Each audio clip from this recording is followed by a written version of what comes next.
The Dream Tomica Initial D RedSuns RX7 is one of my most favorite casting.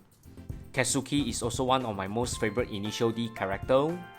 And when the very first Project D FD3S released back in 2015, I simply have to get it. And ever since then, every year Tomica released a new RX7 for the Initial D series. And last month, another RX7 was released for the Tomica Shop exclusive, and it's the same old casting without the RedSuns logo.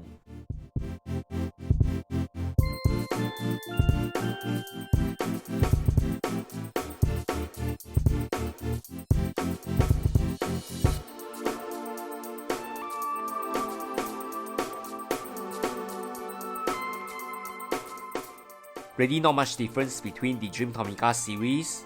They are already identical. You can't see the RedSuns logo on the casting. In fact, it has been replaced by the Tomica Shop logo type. Even the yellow body color is similar to the RedSuns Dream Tomica version. Other than the logo, I really cannot see any difference with my previous collection. This casting is very expected, and I believe plenty of them will be available at the Tomica Shop in Japan. However, if you are in Tomica Shop Japan right now, I believe this RX7 will still make a great souvenir or for your personal collection.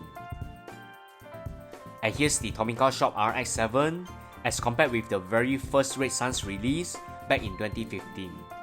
In conclusion, I think the release for this RX7 is totally unnecessary.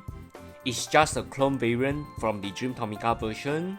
More videos coming, and remember to like, share and subscribe to this channel. Thanks everyone, bye!